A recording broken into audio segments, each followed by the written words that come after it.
बिस्मिल्लाहिर्रहमानिर्रहीम, अस्सलाम वालेकुम नाज़रीन। प्रोग्राम क्रॉसिंग लाइंस में खुशामदीद। मैं हूं यासिर रशीद। नाज़रीन, पाकिस्तान और भारत के दरमियान कशीदगी एक बार फिर बढ़ रही है और इस बार तनाज़ा सिर्फ सरहदी झड़पों या सिफारती बयानात तक महदूद नहीं रहा, बल्कि पानी जैसे बुनियादी और हसास मसले तक जा पहुंचा है जो बराह रास्त पाकिस्तान की मईशत, ज़राअत और करोड़ों लोगों की बका से जुड़ा हुआ है। हालिया अरसे में दोनों ममालिक के ताल्लुकात मुसलसल तनाव का शिकार रहे हैं। 2025 की झड़पों के बाद अगरचे बज़ाहिर जंगबंदी बरकरार है, लेकिन एतमाद का फुकदान वाज़ेह है। सिफारती राब्ते तकरीबन मुनक़ता है, बयानात में सख्ती बढ़ती हुई देख रहे हैं। इस पूरे मंजरनामे में भारतीय आबी जारहियत एक नए और ख़तरनाक महाज के तौर पर सामने आ रही है और पाकिस्तान का मौक़िफ़ इस हवाले से वाज़ेह और दो टोक है। हुकाम के मुताबिक मुल्क की 40 से 50% आबादी का रोजगार ज़राअत से वाबस्ता है और इदाद-ओ-शुमार के मुताबिक मुल्क के तकरीबन 50% अफराद का रोजगार और 100% ग़िज़ाई तहफ़्फ़ुज़ पानी और ज़राअत से मुंसलिक है। और इस तनाजुर में अगर दरियाओं के बहाव को रोका जाता है तो उसके असरात सिर्फ ज़रई पैदावार तक महदूद नहीं रहेंगे, बल्कि पूरी मईशत और समाजी इस्तेहकाम को मुतासिर करेंगे।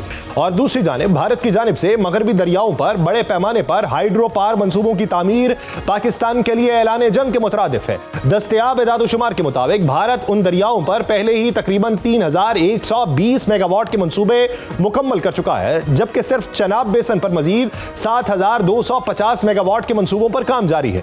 माहिरीन का यह कहना है कि भारत में मजमूई तौर पर तकरीबन 20,000 मेगावाट की सलाहियत के हामिल मकामात की निशानदही की जा चुकी, जो मुस्तकबिल में पानी के बहाव को कंट्रोल करने की सलाहियत में इजाफा करेंगे। और ये खदशात उस वक्त मजीद शिद्दत इख्तियार कर गए जब हाल ही में भारत की जानिब से दरियाए चनाब पर वाक़े सलाल डैम से तकरीबन 70,000 क्यूसेक पानी छोड़ा गया, जिसके नतीजे में मराला हेडवर्क्स पे पानी के बहाव में तकरीबन 30,000 क्यूसेक इजाफा रिकॉर्ड किया गया। मुतल्लिका हुकाम के मुताबिक अगरचे हंगामी हालात पैदा नहीं हुए, लेकिन इस वाक़े ने उस खदशे को तकवीयत दी कि पानी के बहाव के वक्त और मिकदार पे कंट्रोल एक अमली हकीकत बनता जा रहा है। इस सारे पस मंजर में सिंध तास मुआहिदा मरकजी हैसियत इख्तियार कर चुका है, जो पाकिस्तान और भारत के माबैन पानी की तकसीम का बुनियादी कानूनी फ्रेमवर्क है।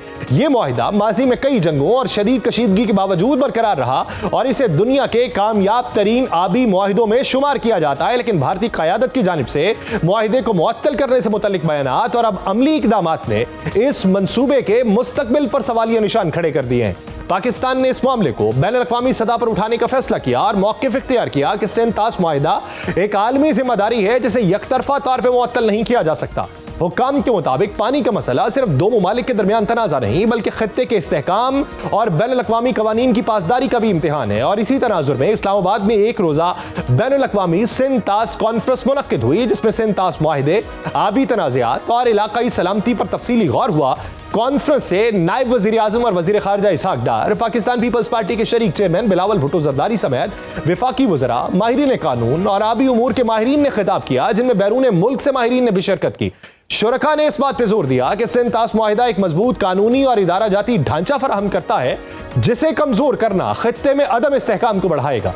कॉन्फ्रेंस के शुरका ने इस बात पर इत्तफाक किया कि भारत की जानिब से मुआहिदे को मुअत्तल करने या उसकी रूह के खिलाफ इक़दामात बैनुल-अक़वामी क़वानीन की खिलाफ वर्जी के मुतरादिफ है, जबकि पाकिस्तान की आबी हुकूक वाज़ेह और तस्लीम शुदा है। हकीकत यह है कि पाकिस्तान और भारत के दरमियान यह तनाज़ा अब सिर्फ सरहदी या सियासी नहीं, बल्कि भारत खुलकर आबी जारहियत पर उतर आया है। पानी जैसे हसास मामले को अगर दानिशमंदी, संजीदगी और बैनुल-अक़वामी क़वानीन के मुताबिक हल न किया गया तो यह कशीदगी किसी वक्त भी बड़े बहरान की शक्ल इख्तियार करेगी, जिसके असरात सिर्फ जनूबी एशिया तक महदूद नहीं रहेंगे, बल्कि आलमी सतह पर भी महसूस किए जा सकते हैं। नाज़रीन, इस आबी मंजरनामे में बात करेंगे। हमें ज्वाइन किया माहिर आबी उमूर डॉक्टर हसन अब्बास साहब। डॉक्टर साहब, बहुत शुक्रिया आपके वक्त का। डॉक्टर हसन साहब, आज एक सेमिनार था जिसके अंदर ये बातें हुई कि आलमी क़वानीन की पासदारी होनी चाहिए, जिसपे ये बातें हुई कि भारत हज़ारों मेगावाट की बिजली बनाने की खातिर पाकिस्तान का पानी रोक रहा है, जिसमें ये बातें हुई कि कभी कभी वो आबी जारहियत भी करता है और पानी छोड़ भी देता है। इस ज़िमन के अंदर गुज़श्ता कई सालों से इस पे बहस व मुबाहिसा जारी है और इस ज़िमन में पाकिस्तान के साथ ये सिंध तास मुआहिदे की मुअत्तली करके पहले ज़बानी तौर पर फिर इक़दामात की सूरत में भारत हठधर्मी का मुजाहिरा कर रहा है। हमारे पास चांसेस क्या हैं और इसके कॉन्सिक्वेंसेस पाकिस्तान को क्या देखना पड़ सकते हैं? जी, पहली बात तो ये है, जो कॉन्सिक्वेंसेस की आपने बात की है, जो भी वो स्ट्रक्चर्स बना रहे हैं वेस्टर्न रिवर्स के ऊपर, उसके कॉन्सिक्वेंसेस हमारे लिए कोई बहुत ज़्यादा सीरियस ना इस वक्त हैं, ना आइंदा आने वाले वक्तों में हो सकते हैं, क्योंकि जो हमारे वेस्टर्न रिवर्स हैं उनको ज्योग्राफी प्रोटेक्ट करती है, ना कि इंडस वाटर्स ट्रीटी। ये पहाड़ बहुत बड़े हैं, बहुत डिफिकल्ट हैं, और ये मूविंग माउंटेन्स हैं, ये दे आर स्टिल ग्रोइंग।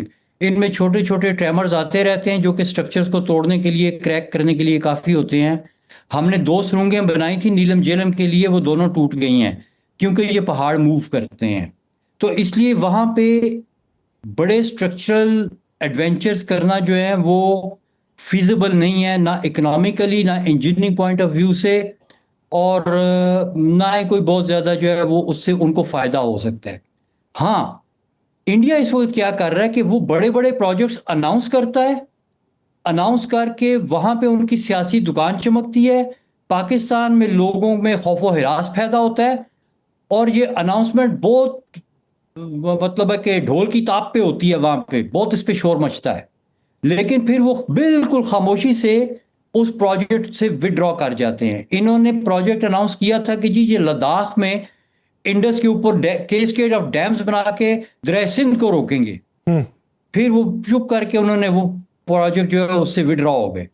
अभी रिसेंटली इन्होंने टनल का प्रोजेक्ट अनाउंस किया, टेंडर भी निकाल दिया, सारा कुछ कर दिया, लेकिन साथ ही चुप करके खामोशी से वो प्रोजेक्ट उन्होंने शेल्फ कर दिया, उससे विड्रॉ कर लिया।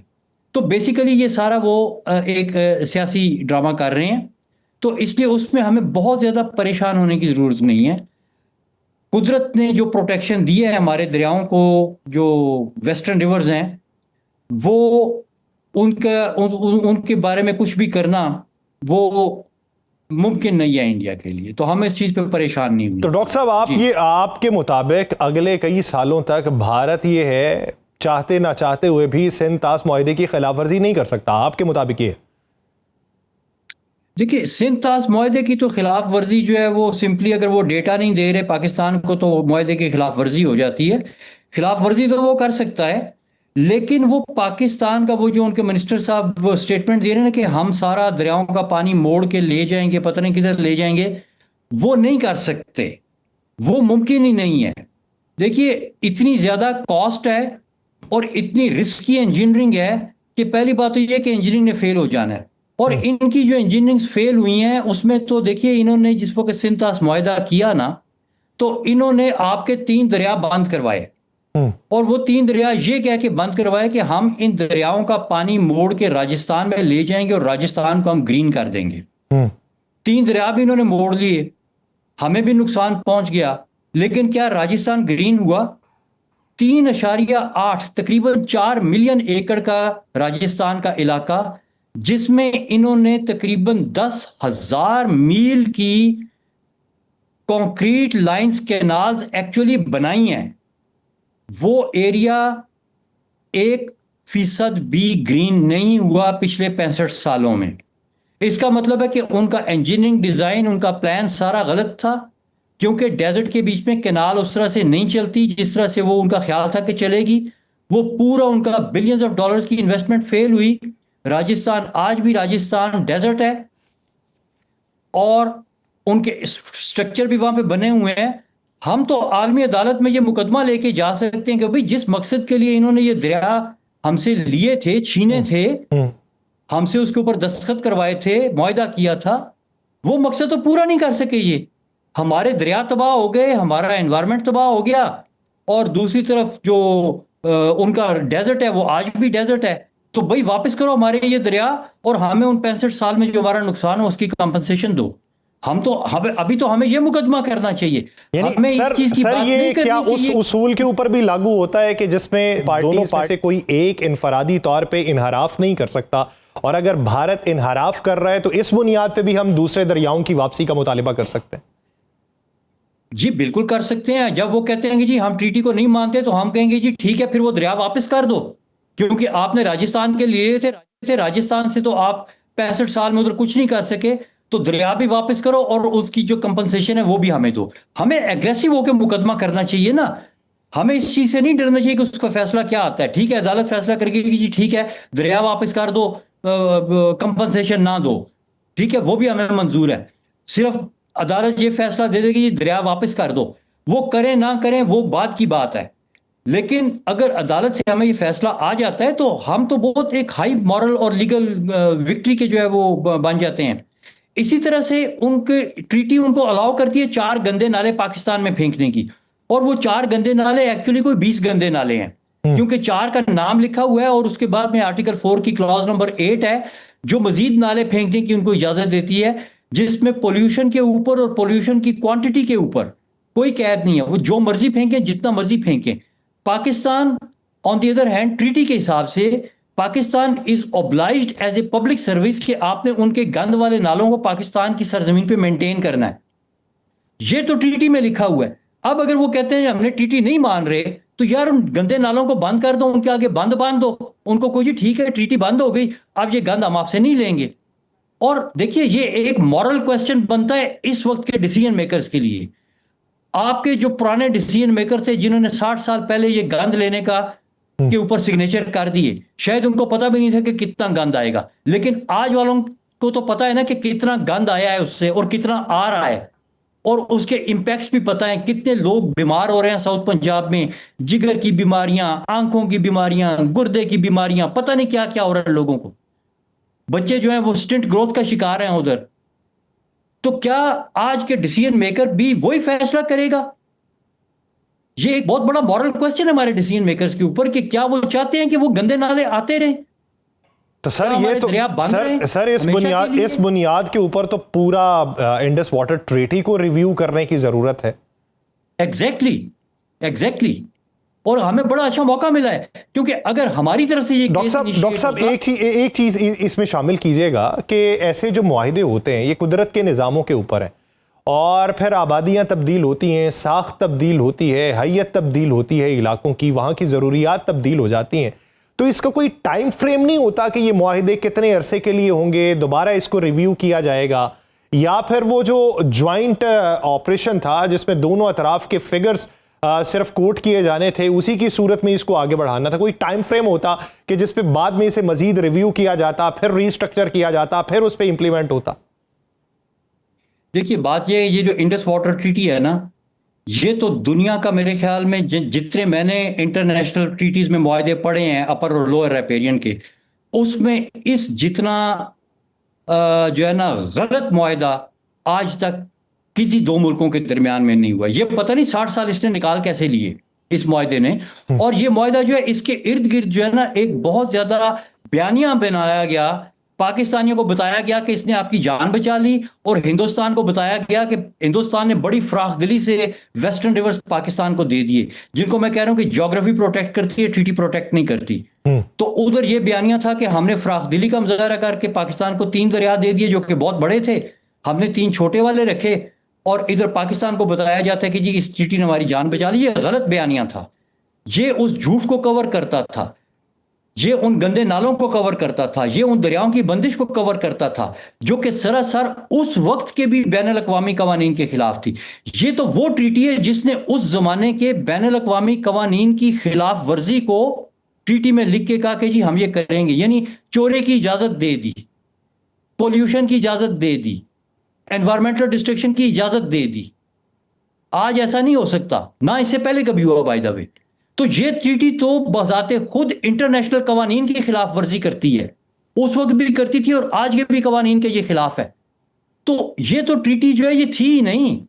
देखिए 1948 में जब पाकिस्तान की नहरें बंद की, तो उस वक्त नेहरू ने और पंजाब के वो थे इनके वजीर आला डॉक्टर गोपी टाइप नाम उनका था, उन्होंने अनाउंस किया कि जी ये 3 दरिया हम पाकिस्तान को नहीं देंगे, ये अब इंडिया के हो गए हैं, और पाकिस्तान अपने इन दरियाओं पे जो नहरें बनी हुई हैं उनका बंदोबस्त पाकिस्तान जाके तो वेस्टर्न रिवर से कैनाल्स बना के लाया और करे। 12 साल के बाद ट्रीटी साइन होती है, तो यही चीज साइन होती है कि जी ये 3 दरिया इंडिया को मिल गए और पाकिस्तान अब वेस्टर्न रिवर में से जो है ना लिंक कैनाल्स बना के लाए। तो ये क्या ट्रीटी थी? इसने तो हमें बचाया ही नहीं। 1948 में अगर वो ये करना चाह रहे थे, उन्होंने 100% वही कर लिया। ट्रीटी ने तो आपको कुछ भी नहीं दिया, कुछ थोड़ी सी भी वो उसके बीच में चेंज नहीं आई, बल्कि 7 गंदे नालों की भी हमने बाद में इजाजत दे दी 12 साल के बाद। अच्छा डॉक्टर साहब एक चीज बताइए, आपने इब्तिदा के अंदर ये बात की कि हमें डर नहीं रखना चाहिए, वो कुछ नहीं करेगा, वो सिर्फ सियासी हवा बनाता है और उसके बाद विड्रॉल कर लेता है। लेकिन सर एक चीज है कि वो ऐलान करता ही क्यों है? सिर्फ अपने डोमेस्टिक ऑडियंस को मुखातिब करने के लिए? और इसके मद्दे मुकाबिल अगर देखा जाए तो वो बैनुल-अक़वामी सतह के ऊपर एक ऐसा जेस्चर दे रहा है कि वो खिलाफ वर्जी कर रहा है किसी ट्रीटी की या बैनुल-अक़वामी कवानीन की, और उस पे वो अमल दरामद भी नहीं कर रहा, यानी हकायक में कोई चीज भी नहीं है, बैनुल-अक़वामी सतह पे खुद को गंदा भी कर रहा है सिर्फ डोमेस्टिक ऑडियंस के लिए। वजह क्या है इसकी? वो मोदी ने इलेक्शन जीतने हैं, जंग हारने के बाद बेचारे की बहुत हो गई है, तो और उसके पास रह क्या गया है? एक प्रोजेक्ट अनाउंस करो फिर चुप करके विड्रॉ कर लो, फिर दूसरा अनाउंस करो फिर चुप करके विड्रॉ कर लो। अभी तक उसको भी समझ आ गई है। देखें, जिस तरह से पाकिस्तानियों को अभी तक समझ नहीं आई ना कि इस ट्रीटी ने आपसे सब कुछ ले लिया और दिया आपको कुछ नहीं, और बयानिया यह है कि इसकी वजह से आपकी जान बच गई। ये दोनों चीजें इंडिया में भी हुई। इंडिया में क्या बयानिया बना कि जी इस ट्रीटी ने बड़ी फराख दिली से पाकिस्तान को वेस्टर्न रिवर्स दे दिए, वरना इंडिया ज्यादा पानी ले सकता था। अब मोदी उस जमाने के बच्चे हैं, वो भी इसी बयानिया के बीच में बड़े हुए, परवान चढ़े, जवान हुए, एजुकेशन उनकी इसी बयानिया के बीच में हुई, तो वो बड़े होकर उन्होंने वाकई समझना शुरू कर दिया कि वो वेस्टर्न रिवर्स ले सकते हैं। अभी आके उनको समझ आनी शुरू हुई है कि भाई एक्चुअली वो नहीं ले सकते। अभी आप देखें उनके बयानात में ये चीजें आती हैं कि जी हमें पता है कि हम पाकिस्तान का पानी नहीं रोक सकते, हम थोड़ा सा रोक सकते हैं, लेकिन थोड़ा सा भी जब रुकेगा तो पाकिस्तान को तकलीफ होगी, तो हमें बड़ी खुशी होगी। और जब वो ये कहते हैं कि थोड़ा सा भी रुकेगा पाकिस्तान को तकलीफ होगी, तो इसमें ये वॉर क्राइम करने के मुर्तकिब होते हैं। तो हम क्यों नहीं जाते वॉर क्राइम के टर्म में उसके ऊपर? हमें जाना चाहिए। हमें इस वक्त जो अटैक है इनके ऊपर, हमारा तो अटैक ऑल आउट होना चाहिए ऑन ऑल लीगल फ्रंट्स। वो ये भूल जाएं कि उन्होंने ट्रीटी को हेलेंडर बेस करके हमें मुसीबत डाली है। मुसीबत हम उनको डाल सकते हैं। जो उनके गंदे नाले आ रहे हैं उनको तो हम फिजिकली अपने मुल्क में बंद बना के बंद भी कर सकते हैं। ये तो हमारे पास इस वक्त ऑप्शन, फिजिकल ऑप्शन मौजूद है। ये कोई इतनी महंगी ऑप्शन भी नहीं है, क्योंकि हमने जो बंद बनाने वो प्लेन्स में बनाने हैं। हमने कोई पहाड़ियां नहीं काटनी, कोई सुरंगें नहीं बनानी एक्टिव माउंटेन्स के बीच में। तो सर मेरा सर एक आखिरी सवाल सर, लास्ट टाइम जब आपसे गुफ्तगू हुई थी तब भी इस मौजू के ऊपर बात हुई, अमली इकदाम अब तक ना देखे। हमारे यहाँ हर बार मानसून के अंदर सैलाबी रैले आते हैं, हमारे यहाँ रिजर्वायर्स मौजूद नहीं है, हमारे यहाँ पानी की कमी है, हमारे यहाँ मालूम पड़ता है नए डैम्स बन रहे हैं। हमारी आबी पॉलिसी जो है वो किस हद तक सूदमंद है, और हम हर साल सानेहात का सामना ही क्यों करते हैं? क्योंकि हमारा जो डेवलपमेंट मॉडल है वो ठीक नहीं है। हमने अपने इंडस रिवर के ऊपर इंडस रिवर वाला मॉडल नहीं लगाया।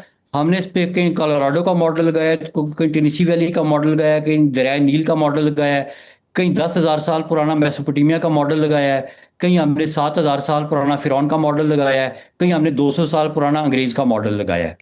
और वो सारे मॉडल उन दरियाओं के हैं जो इंडस नहीं है। इंडस एक बड़ा ही अमेजिंग दरिया है।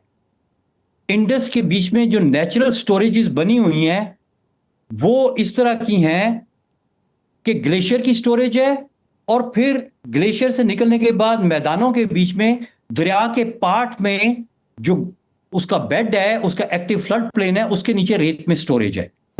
और जो रेत में स्टोरेज है आपके प्लेन्स के बीच में, वो 500 मिलियन एकड़ फुट से ज्यादा है, और ड्रिंकिंग क्वालिटी का वाटर है, और उसको कोई भी इस्तेमाल नहीं कर रहा। अगर आप अपने आप को सरफेस वाटर से हटा के इस ग्राउंड वाटर स्टोरेज के साथ कनेक्ट करें, तो ये आपकी 3 से 5 साल की स्टोरेज जहां पे बनी बनाई कुदरत की तरफ से फिल्टर्ड क्लीन ड्रिंकिंग वाटर की क्वालिटी में पड़ी हुई है। आप इस स्टोरेज के ऊपर अगर आ जाएं तो कोई आपका बाल बीका नहीं कर सकता, क्योंकि आप डिपेंडेंट है सरफेस वाटर के ऊपर।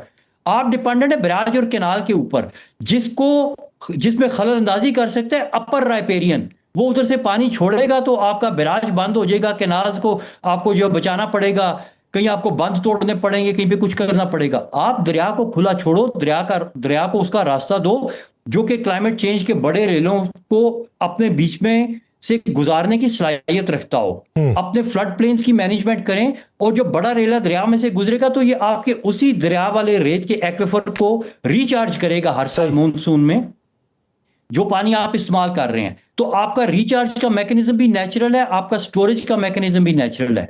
और 21st सेंचुरी की हम बात कर रहे हैं, हम 18वीं सदी की बात नहीं कर रहे। 21वीं सदी के मुताबिक अपनी जो हिकमत अमली है उसको तरतीब दें।